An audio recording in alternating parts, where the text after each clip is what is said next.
Majelis Kehormatan Mahkamah Konstitusi atau MKMK akan membacakan putusan laporan dugaan pelanggaran etik Hakim Konstitusi pada hari ini. Apa yang menjadi harapan pelapor dan bagaimana kepercayaan publik terhadap MK ke depannya? 5 hakim Mahkamah Konstitusi dilaporkan sejumlah lembaga terkait dugaan pelanggaran etik dalam memutus uji materi syarat usia calon presiden dan calon wakil presiden yang diatur dalam Undang-Undang Pemilu.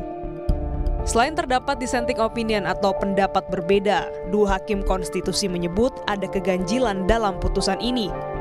Mahkamah berubah sikap dalam hitungan hari setelah Anwar Usman, Ketua MK yang sekaligus paman Gibran Rakabuming Raka, masuk dalam rapat permusyawaratan hakim.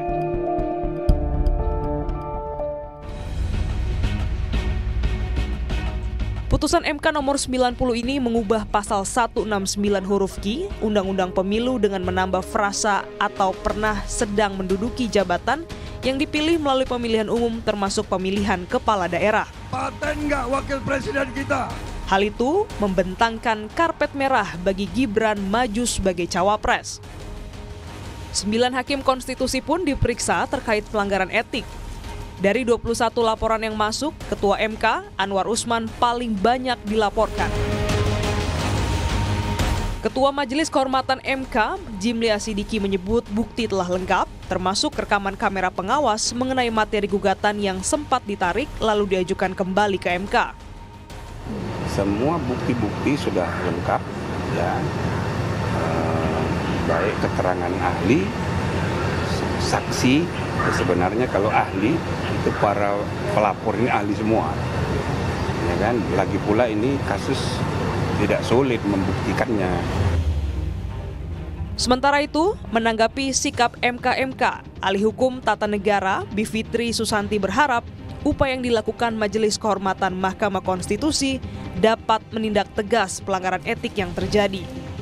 Dan ia menilai hal tersebut akan menumbuhkan kepercayaan publik meskipun tidak instan. Ada putusan dengan sanksi yang paling berat terhadap Ketua MK, Anwar Usman. Kemudian yang kedua juga MKMK menyatakan bahwa ada masalah dengan putusan Mahkamah Konstitusi nomor 90. Sekarang seperti gelas yang pecah. Jadi ada beban sejarah pada MK dan MKMK sekarang untuk merekatkan pecahan-pecahan itu mungkin belum sempurna seperti dulu lagi, tapi paling tidak sudah dilem, gelasnya bisa dipakai lagi.